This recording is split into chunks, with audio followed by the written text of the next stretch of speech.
C'est parti. Bonjour à tous, merci d'être venus si nombreux à à ce talk sur le quantique.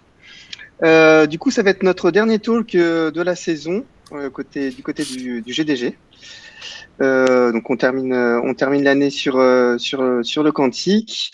Notre ami Benjamin, ici présent, nous voulait qu'on relaie une info qui a été remontée par Wikiwi. C'est une enquête sur les salaires de l'IT côté Bordeaux. Donc, ils font ça tous les ans. C'est assez intéressant. Je crois que vous le voyez pas je vais le remettre côté chat. Donc, il y a le petit Google Docs. Vous avez toutes les infos dedans. C'est hyper intéressant à renseigner. Ça permet d'avoir une bonne overview de ce qui se fait sur Bordeaux. Et dedans, vous trouverez aussi un lien d'un Kibana qui a été fait par Denis Germain. Donc, on le remercie de son travail, ce qui permet d'exploiter les données et de rendre tout ça plus visuel, et c'est assez sympa. Voilà. Est-ce que d'autres choses à rajouter avant de commencer, Benjamin? Non, c'est très clair, c'est bien, tu as tout couvert. Ça me va très bien. Donc, merci beaucoup à Loïc, Mathieu d'être là ce soir, évidemment, pour nous parler de programmation quantique. Est-ce qu'on garde les questions pour la fin ou pas? Ça, c'est toi qui vois, Mathieu. Loïc, pardon. Ça y est, je commence. Ouais, je propose de prendre les questions à la fin. Donc, de toute façon, j'ai une présentation, une petite démo. On pourra faire les questions après la présentation, si ça vous va. Très bien. Je commence donc. C'est à toi. Ok.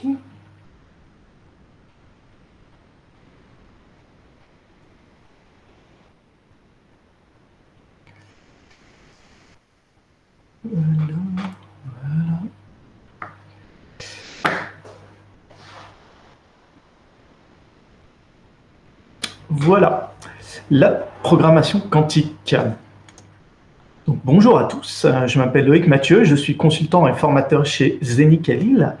Alors, je m'excuse parce que j'ai une super webcam mais qui ne marche pas en ce moment, donc vous voyez ma webcam intégrée du laptop qui me prend par en dessous. Donc, vous voyez mon nez. Donc, je m'en excuse. Donc, si vous voulez me contacter, vous pouvez me contacter via Twitter. Je suis généralement sur Twitter, vous pouvez me contacter très rapidement, je réponds très rapidement. Sinon, vous avez mon GitHub, mon blog, et vous pouvez aussi m'envoyer un mail.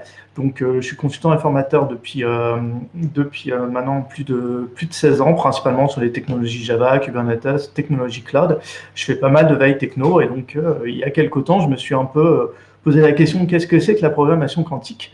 Donc, j'ai regardé pas mal de quelques conférences, quelques petites vidéos et pas mal d'articles, et donc cette présentation va vous présenter globalement, enfin, voilà, c'est une introduction au quantique.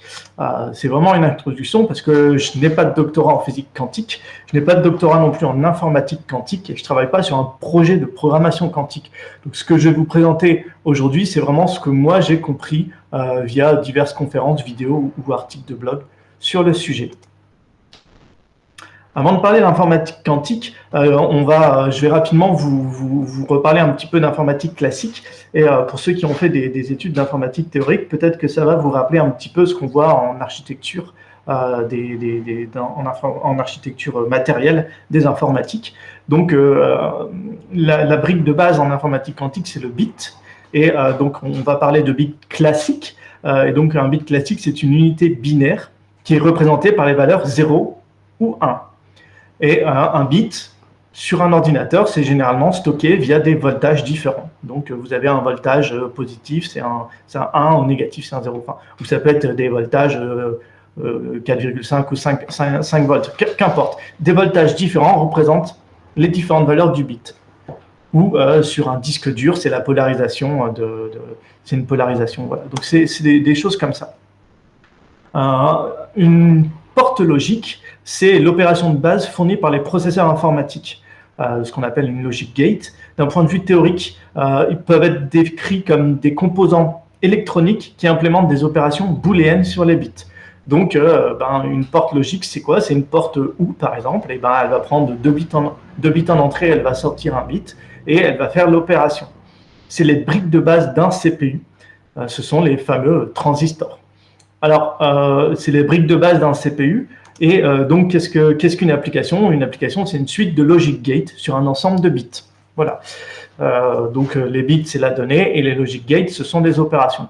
Alors, bien sûr, de nos jours, les processeurs ont des instructions. Une instruction est basée sur un ensemble de logic gates, hein, et on programme avec des langages de plus haut niveau qui vont nous éviter de programmer directement avec les instructions des processeurs. Mais globalement, une application, comment est-ce que ça va être implémenté sur le processeur? Ça va être des logic gates sur des ensembles de bits.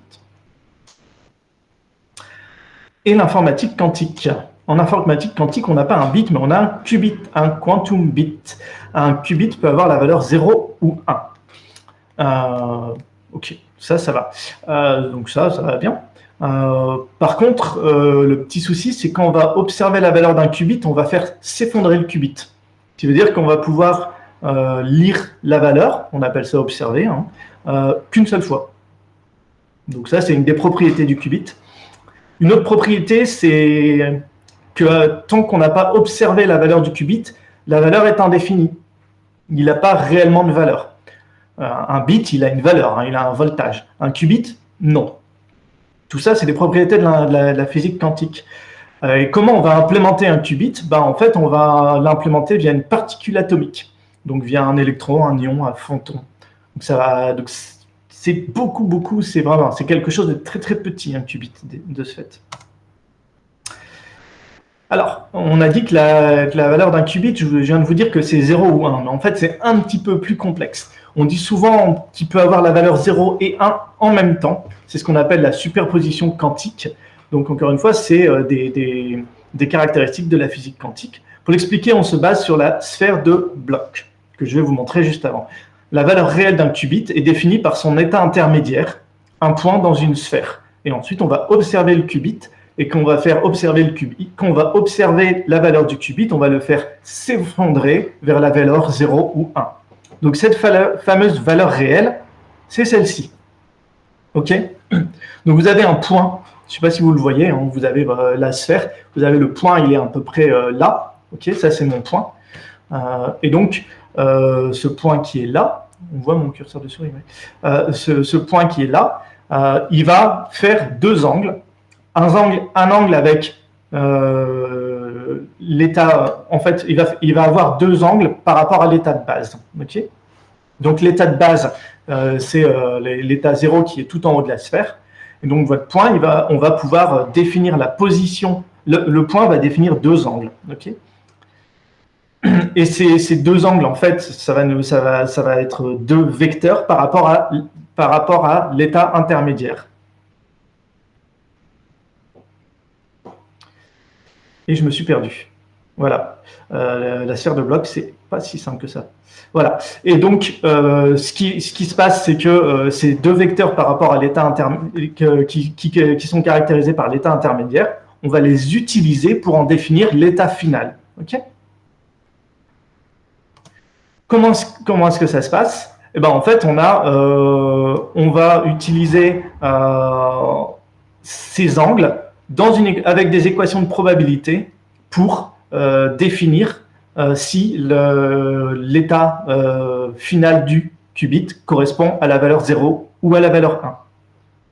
Donc, c'est un peu spécial parce que dans l'informatique quantique, on ne se base pas sur des propriétés,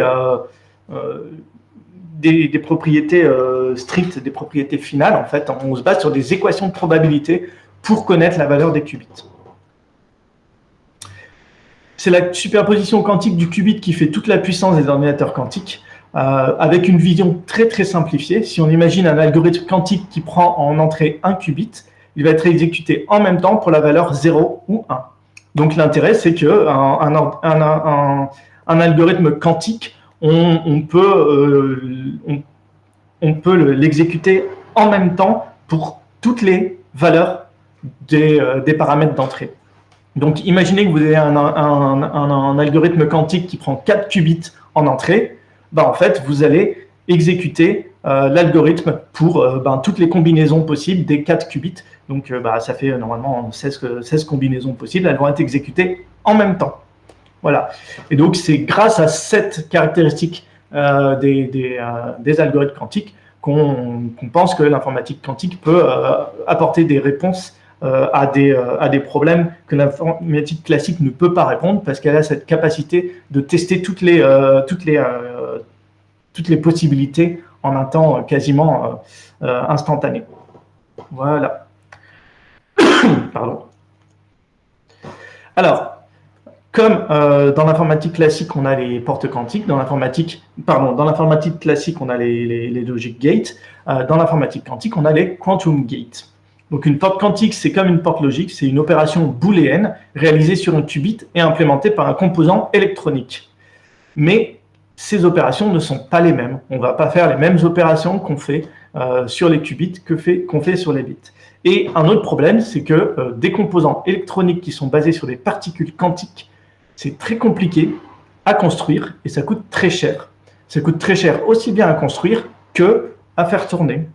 Il faut savoir qu'un ordinateur quantique a besoin d'être refroidi à des températures qui sont proches du zéro absolu.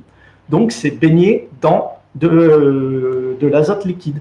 Donc, vous imaginez le coût de refroidissement d'un ordinateur quantique. Un exemple de porte quantique, c'est la porte de Hadamard. Donc, elle se note comme ça, avec un H dans un carré. Elle va transformer l'état basique 0 en 0 plus 1 sur racine de 2 et transformer l'état basique 1 en 0 plus 1 sur racine de 2. En fait, ça va avoir la même probabilité de donner 0 ou 1. Voilà. Donc, que vous ayez un 0 ou un 1 en entrée de la porte de Hadamard, vous allez avoir 50% de chance d'avoir 0 ou 1 en sortie. Et voilà, le fameux ordinateur quantique. Donc ça, c'est l'ordinateur quantique de IBM. La première chose qu'on peut dire, c'est qu'il est très joli. Voilà. Et donc, c'est ce fameux ordinateur quantique qu'on va devoir plonger dans de l'azote liquide pour le faire fonctionner. Donc, ce qui se passe, c'est que généralement, les gens n'ont pas des ordinateurs quantiques chez eux. Hein, même une boîte qui voudrait investir dans l'informatique quantique et qui aurait les moyens, c'est rare qu'ils achètent leur propre ordinateur quantique ou qu'ils essayent de le construire. Donc, ce qui se passe, c'est que la plupart des gens, ils vont louer des ordinateurs quantiques qui vont être fournis par IBM, par exemple, qui fournit des cycles, des lancements d'algorithmes sur ces ordinateurs quantiques. Voilà, donc généralement, on va plutôt louer des minutes sur un ordinateur quantique existant. Alors, une application quantique, qu'est-ce qu'on va faire? En fait, on ne va pas développer les mêmes types d'algorithmes avec des ordinateurs quantiques que ce qu'on fait avec des ordinateurs classiques. Donc, il reste, c'est des algorithmes spécifiques. En plus, un des soucis qu'on a, c'est le problème de décohérence. Ça veut dire qu'en plus que d'être une technologie très chère, c'est une technologie aujourd'hui qui n'est pas stable, en fait, qui ne fonctionne pas à 100%. Donc, c'est le problème qu'on appelle le problème de décohérence. Donc, par exemple, une transformation de Hadamard devrait transformer l'état 0 en état 0 ou 1 à 50-50. Mais si on lance l'algorithme, on verra qu'on n'a pas 50-50. On a 49-51 ou parfois même des résultats encore plus aberrants. Donc en fait, c'est le problème de décohérence de l'informatique quantique. En fait, grosso modo, ce qui se passe, c'est qu'on n'arrive pas vraiment à stabiliser assez bien les particules élémentaires sur lesquelles on se base pour faire des qubits. Et donc, on a des incohérences dans nos algorithmes. Pour contrebalancer ça, ce qu'on fait, c'est qu'on lance plusieurs fois les algorithmes. Donc, je vais vous montrer une petite démo sur un labs d'IBM. Et par défaut, quand on lance un algorithme quantique sur le labs IBM, il va le lancer 1000 fois. Et ensuite, il fait la moyenne des résultats obtenus. En plus, les ordinateurs actuels ont une capacité assez limitée. Je parle d'IBM parce que je connais un petit peu plus IBM, mais il y a d'autres personnes qu'IBM qui fournissent des ordinateurs quantiques. Aujourd'hui, IBM, son ordinateur quantique le plus puissant, il a 27 qubits, et ils ont un ordinateur de 32 qubits en construction.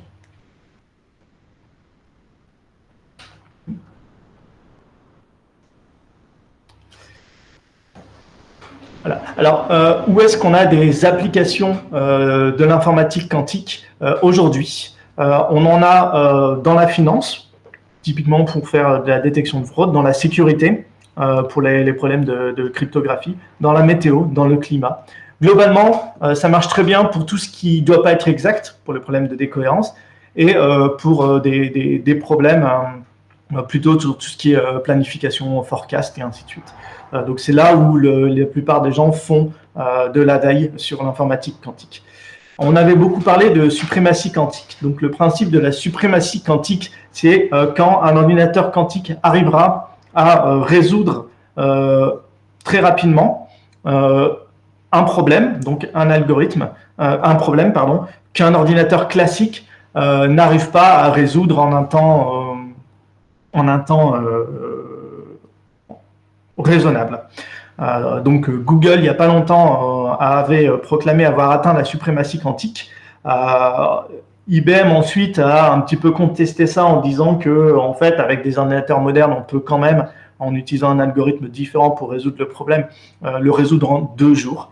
Donc pour l'instant, c'est pas encore vraiment sûr qu'on a déjà atteint la suprématie quantique, mais en tout cas, c'est ce que recherchent globalement les entreprises qui travaillent dans le quantique. Vous avez peut-être aussi entendu parler au sujet de la cryptographie, du fait que les ordinateurs quantiques seraient capables de casser toutes les clés RSA. Alors, est-ce que c'est de la fiction ou est-ce que ce n'est pas de la fiction? En tout cas, aujourd'hui, un algorithme pour casser une clé RSA avec un algorithme quantique nécessite 2 fois plus de qubits qu'il n'y a de bits dans votre clé RSA. OK.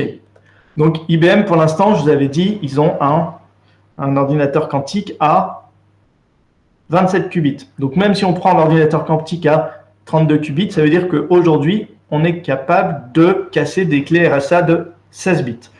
Donc, si vous utilisez des clés RSA de 512 bits ou de 2024 bits, je pense qu'il y a encore un petit peu de temps avant d'avoir un risque sur les clés RSA par rapport aux algorithmes quantiques. Alors, je vais vous montrer le Hello World qui est l'expérience du chat non pas de mon chat à moi, du chat de Schrödinger. Donc, l'expérience du chat de Schrödinger, c'est une expérience de pensée. Aucun chat n'a été tué pour faire l'expérience. C'est une expérience de pensée qui a été faite par les gens qui travaillaient sur la physique quantique. Et donc, l'expérience du chat de Schrödinger, c'est de dire, je mets un chat dans une boîte, je mets un compteur Geiger, et le compteur Geiger, il va déclencher un marteau qui va casser une fiole de poison s'il détecte l'émission d'un composant radioactif. Et ils disent que tant qu'on n'a pas ouvert la boîte, ben le chat, il est en même temps vivant et mort, parce que on ne peut pas savoir s'il y a une onde radioactive qui a été émise. Et donc, je vais vous coder le chat de Schrödinger en informatique quantique. Alors, je vais changer de fenêtre. Pardon. Donc maintenant, si vous avez des questions, je peux y répondre.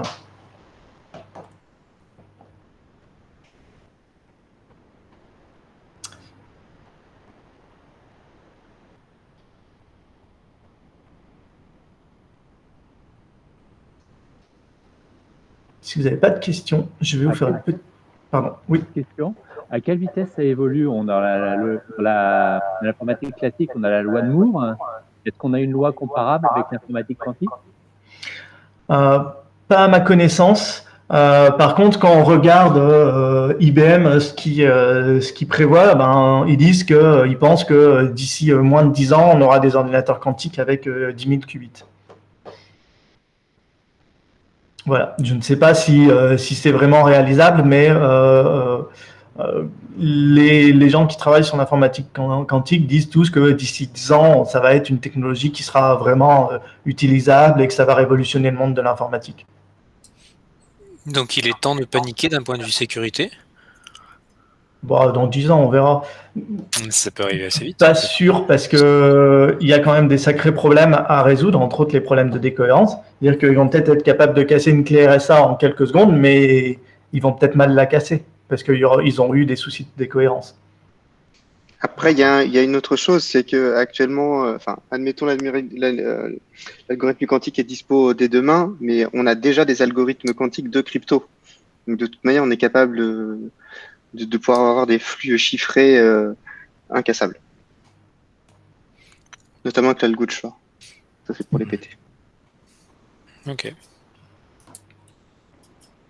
Après, l'informatique quantique va quand même rester quelque chose des technologies de niche qui coûtent très cher pendant encore pas mal d'années. La NSA va prendre la main dessus et puis. La RSA peut déjà casser toutes les clés RSA, donc de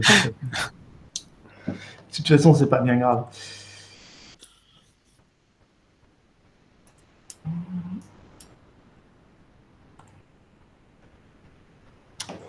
Il y a d'autres questions? S'il n'y a pas de questions, je vous fais la démo. La démo. Faut juste que je rapatrie mon anglais. Voilà. Alors, là ici, c'est un labs, donc vous pouvez y aller, c'est ouvert à tous. Vous créez un compte. Je vais vous le mettre dans le... Tac, tac.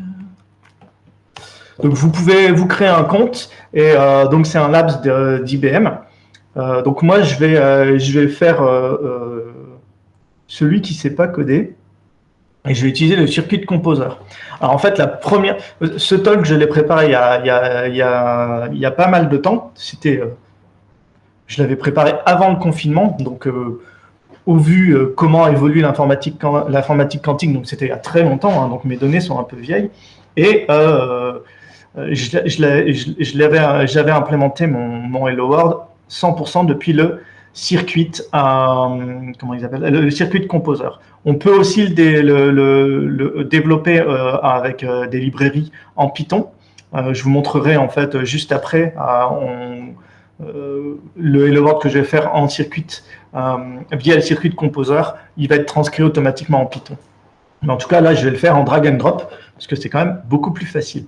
Donc là, je vais prendre 4 qubits parce que voilà, j'aime bien, parce que 4, c'est un joli chiffre. Je vais tous les mettre à 0. Donc, je vais dire l'état initial de mes qubits sont à 0. OK. Je vais mettre une porte de Hadamard parce que la porte de Hadamard, grosso modo, qu'est-ce que ça va me faire? Ça va me faire que ici, j'ai 0 en entrée et qu'en sortie, j'aurai 50% d'avoir 0 ou 50% d'avoir 1. C'est d'ailleurs ici ce que me montre le résultat qui est calculé en temps réel. Ok. Super. Je vois pas ton curseur, je sais pas si c'est partagé, mais... Ben ouais, donc vous voyez peut-être pas le curseur. Mais donc là, vous avez le composeur, donc avec ces 4 lignes. Et en dessous, vous avez measurement probabilities. Et donc là, il vous montre bien qu'il y a 50% d'avoir que des 0 ou 50% d'avoir 0, 0 et 1 sur mon qubit 0. C'est tout en bas, en bas à gauche. OK. Ensuite, je vais utiliser un CNOT gate. Donc le CNOT gate, grosso modo, ça va recopier la valeur du premier qubit sur le deuxième qubit, puisque tous mes autres qubits sont à 0. Donc le CNOT gate est un petit peu plus compliqué que ça, mais grosso modo, moi là ici, je l'utilise pour recopier la valeur du qubit. Donc, en sortie, j'aurai normalement tout des 0 ou tout des 1. On est d'accord? On n'a pas vu, pardon Loïc, on n'a pas vu ce que tu avais bougé, parce que ton écran est figé. Donc on ne sait pas si tu as déplacé quelque chose sur le... Vous le voyez pas hein? Non, on voit pas de déplacement sur le circuit. Pour nous, rien n'a bougé depuis 2 minutes là. Ok. Je peux essayer de... Je vais arrêter et relancer la présentation.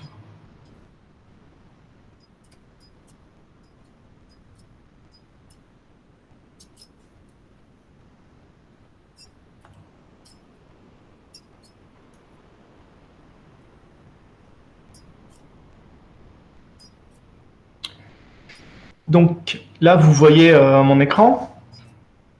Impeccable. Oui. Ouais. On voit ton curseur même. Et donc, vous voyez que là, j'ai 4 lignes qui sont mes 4 qubits. Sur la première ligne, j'ai un H qui est la porte de Hadamard. Et ensuite, j'ai une porte spéciale qui recopie l'état de mon premier qubit sur le deuxième qubit. Et ça, je le fais. Et ensuite, je recopie l'état du deuxième sur le troisième, puis l'état du troisième sur le quatrième. OK ? Donc, ça va recopier l'état du qubit, d'un qubit sur l'autre. Donc, normalement, en sortie de ce circuit, je vais avoir tout des 0 ou tout des 1, puisque j'ai recopié. Et je vais avoir normalement la probabilité 50-50 d'avoir que des 0 et 50-50 d'avoir que des 1, puisque j'ai une porte de Hadamard sur mon premier qubit qui va depuis la valeur 0 en entrée, me donner 0 ou 1 à 50-50. Super. Je vais le lancer tout d'abord sur un simulateur. Donc là, on a un simulateur. Donc l'intérêt du simulateur, pardon, c'est que c'est gratuit. Je peux le lancer. Donc non, il a une 10.5 seulement. Normalement, le simulateur, on peut en lancer plein. On peut le lancer plein de fois. Okay. Donc là, il va le lancer 1024 fois.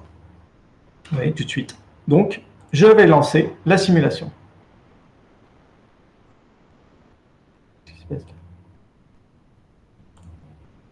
Oh, pardon. Oui, j'ai oublié bien sûr là le principal. Je vais mesurer mes 4 qubits. Donc là, je mesure mes 4 qubits. Sinon, il n'y avait pas de mesurement, il n'y avait pas de mesure. Donc, s'il n'y a pas de mesure, eh ben, je n'ai pas de sortie j'ai pas de résultat à mon circuit.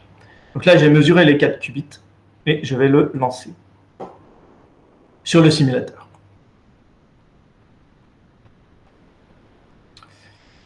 Normalement, le simulateur, c'est assez rapide. Voilà. Et le résultat, vous voyez le résultat là? Ouais. Et le résultat, ça va être à 52% que des 0 et 48% que des 1. Il y a une probabilité normalement à 50-50, mais quand vous lancez dans la vraie vie, la probabilité sur 1000 lancements, qu'on soit à 52-48, c'est pas fou. C'est à peu près normal. Hein, voilà, selon les stats, 1000, c'est pas un énorme échantillon, donc on est à 52-48, c'est pas mal. Voilà. Mais ça, c'est un simulateur. Qu'est-ce qui se passe si on prend le même et qu'on le lance sur... je ne vais pas le lancer à Melbourne, je vais le lancer à Valence. Donc là, je le lance sur un vrai ordinateur quantique. Donc ça, c'est quand même génial. Hein, c'est que IBM nous permet de lancer des circuits sur des trucs qui valent quelques millions d'euros. Et c'est ouvert à tous sans trop de limites. Ben, en fait, tu peux envoyer 5 jobs par jour. Vous voyez, là, j'ai job limite, il n'y en a plus que 4. Mon premier job était gratuit, puisque c'est un job de simulateur, donc il ne me l'a pas donné de enlever. Mais sinon, des jobs, je peux en lancer que 4. Super. Et il m'en a redonné, parce qu'en fait, après, il y a des quotas. En même temps, c'est des jobs très simples. Donc, Et là, c'est le drame. J'ai 45% de que des 0, 30% que des 1, et après, j'ai plein de résultats intermédiaires qui ne devraient pas exister, puisque j'ai recopié la valeur du qubit. Ben là, on a les problèmes de décohérence. C'est-à-dire que j'ai des qubits, on leur a recopié leur valeur, mais leur état a bougé. Voilà. Donc, l'état mesuré a été différent de l'état théorique, l'état qui sort des algorithmes. Voilà, donc ça, c'est le problème de décohérence, le problème qui fait qu'aujourd'hui, on n'a pas des algorithmes exacts sur les algorithmes quantiques. Voilà un peu ce que ça nous montre.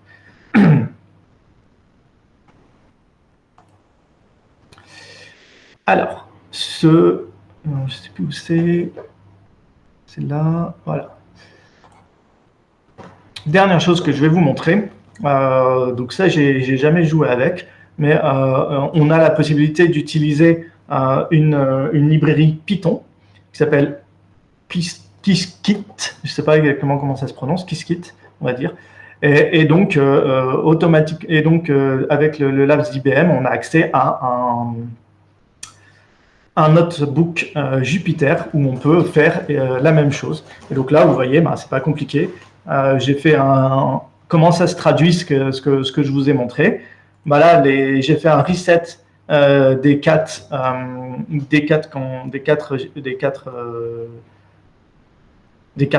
registres quantiques. Okay, donc là, ici, je récupère mes registres quantiques. Donc, j'ai fait un reset des 4 registres quantiques pour les registres quantiques pour les mettre à 0. Ensuite, j'ai mis une porte de Hadamard sur le registre 0. Puis, j'ai mis des CX donc pour recopier la valeur du registre 1 vers le 0 vers le 1, 1 vers le 2, 2 vers le 3. Puis, j'ai mesuré. Et donc, au moment de la mesure, on doit lui donner des registres classiques. Donc, c'est comme ça, en fait, qu'on peut externaliser dans un ordinateur classique les résultats de l'ordinateur quantique. Donc, bien sûr, il nous faut un ordinateur classique pour programmer un ordinateur quantique. L'ordinateur quantique, on ne lui met pas un clavier, une souris. Ce n'est pas comme ça que ça marche. C'est un petit peu plus compliqué. Voilà comment ça marche, rapidement.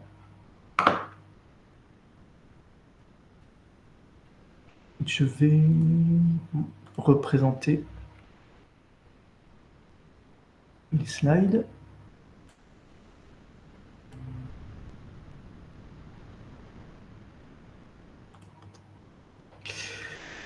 Alors, si le sujet vous intéresse, je vous ai mis ici quelques liens pour aller plus loin. Donc, il y a moi la vidéo d'introduction que j'ai trouvée vraiment la mieux faite. C'est la vidéo d'introduction de Sciences étonnantes sur la programmation quantique. Donc, c'est une petite vidéo sur YouTube.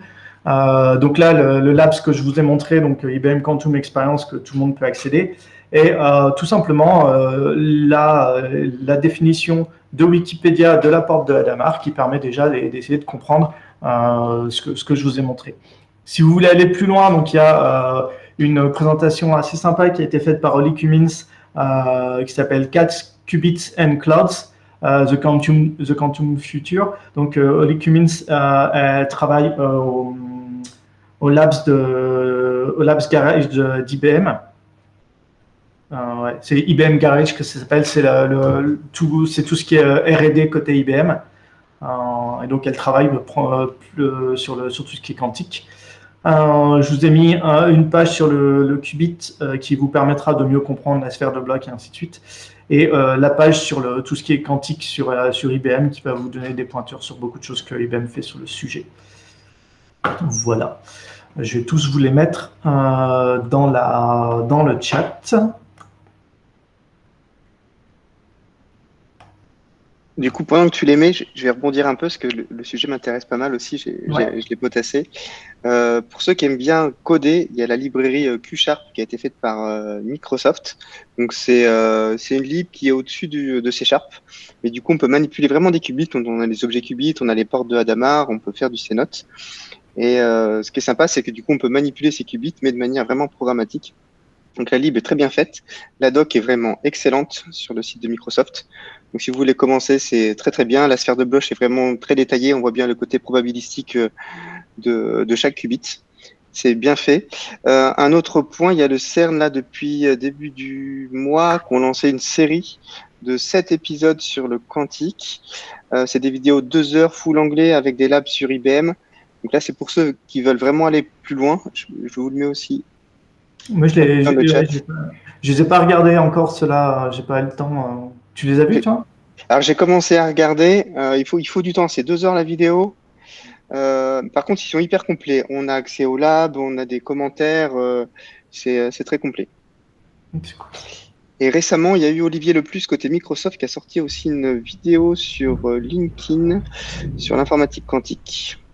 Donc on sent qu'il y a vraiment une grosse mouvance, surtout la fin d'année, là ça repart sur le quantique. Bon, après on le voit de partout, le quantique, tout le monde n'arrête pas d'en parler, l'État veut aussi investir dessus, c'est vraiment le sujet à la mode en ce moment côté innovation. Après le machine learning quoi. Donc c'est un peu plus concret le machine learning actuellement. Ok, en tout cas merci beaucoup. Moi je connaissais pas ça du tout, enfin j'ai entendu parler des quantum bits, mais je connaissais pas du tout ces problèmes de décohérence et compagnie. Et du coup, c'est pas non plus la panacée pour l'instant, parce que tant qu'on a ces soucis de décohérence, on est incertain d'avoir quelque chose de déterministe. En fait, on n'aura jamais rien déterministe. Ah non, Ouais, mais alors, en fait, c'est pas. Donc, ce qui veut dire que l'informatique quantique va pas remplacer l'informatique classique, ou en tout cas pas d'ici 10 ans. Par contre, elle permet elle permet de répondre à d'autres problématiques. Il y a des choses pour lesquelles on s'en fout en fait si on n'a pas une cohérence. Et c'est pour ça que c'est beaucoup détection de fraude. Tout ce qui est forecast pour la météo, pour la finance, c'est plutôt là-dedans, en tout cas, que sont les premières applications. et de toute manière, de nature, tout n'est pas déterministe. Enfin, tout est justement indéterminé. Tu manipules que des probabilités. Et c'est pour ça qu'il faut faire tourner. Plus tu vas faire tourner ton algorithme un grand nombre de fois, et plus tu vas avoir cette stabilisation, notamment pour les portes de Hadamard. Là, on l'a fait tourner sur 1000, mais si tu le fais tourner 10 000 fois, tu verras que les quotas ils vont se redescendre plus près de 50-50 de chaque côté. Bon, c'est pas la première logique qui est indéterministe. La logique floue est remarquable à ce niveau-là, et on arrive à des résultats qui sont très probants. Mhm. Ouais, c'est encore différent de la logique floue. C'est vraiment d'un point de vue. C'est vraiment au niveau de la particule élémentaire que tu as l'indéterminisme. Enfin, ouais. C'est très spécifique quand même.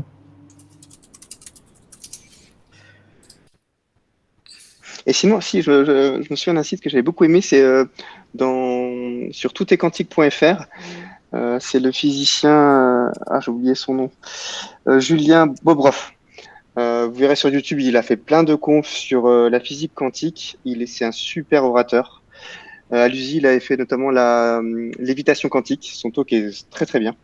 Et donc, il a fait un site toutetquantique.fr. Et l'idée, c'est vraiment d'essayer de trouver une infographie sur le quantique. Donc, essayer de représenter un photon, comment tu le fais, j'ai mangé les états, mais tu as plein de principes quantiques qui met en lumière et qui le met de manière visuelle. Et c'est très sympa.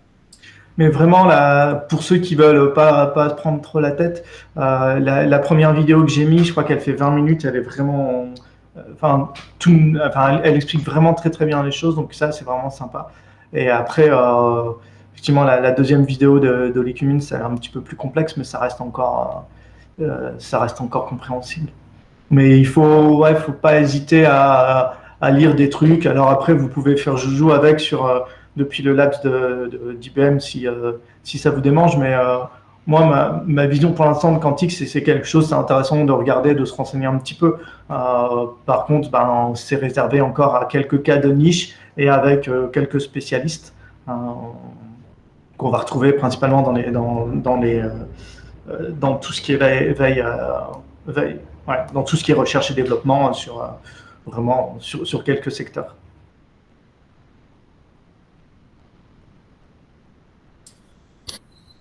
Ok.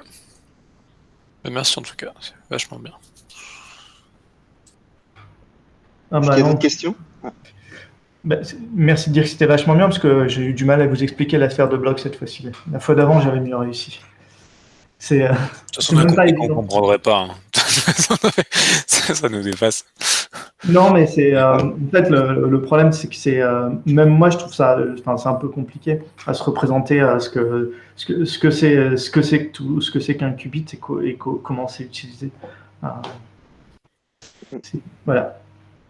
En fait, dans la sphère de blocs, l'idée, c'est de représenter la statistique que tu as sur de l'état, et tu vas définir un vecteur.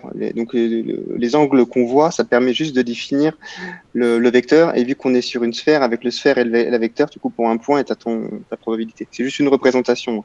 Mais ce qu'il faut surtout noter, c'est qu'un qubit, ça n'a pas forcément un 0 ou un 1, mais ça a une probabilité d'état. Donc, on est tout le temps en train de manipuler des probabilités. Ouais, parce que le 0 ou le 1, le 0 c'est le haut de la sphère, le 1 c'est le bas de la sphère. Ouais, exactement. Mais la réalité, le qubit, c'est que c'est n'importe quel point à l'intérieur de cette sphère. Et donc ce point par rapport au 0 ou au 1 va avoir une place qui est définie par deux vecteurs. Et ensuite, on va utiliser ces vecteurs qui sont dans des équations de probabilité, via des équations de probabilité pour en définir l'état du qubit. Voilà. Je trouve que cette explication-là, elle est mieux. Ok. Voilà. Merci.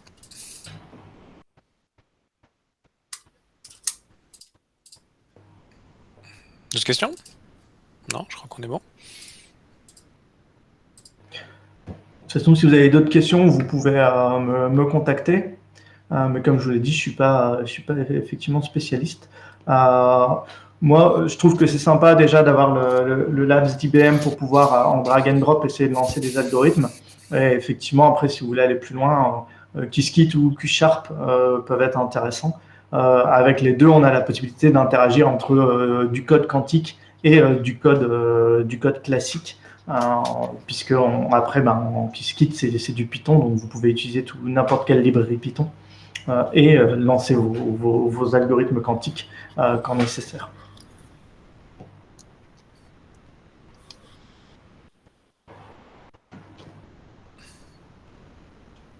Eh bien, merci Loïc. Et de rien. Ouais, merci beaucoup. Donc, du coup, s'il n'y a pas d'autres questions, on va terminer ce talk et ce dernier event du GDG Bordeaux. Et on se retrouve en 2021 pour de nouveaux talks. Si vous avez d'ailleurs des propositions de talks, n'hésitez pas. On a le CFP qui est ouvert sur Conférence Hall. Super, merci beaucoup Seb. Bon, bonne soirée à tous. Merci. Bonne soirée. Bonne soirée. Merci. Bonne soirée, merci. Bonne soirée aussi.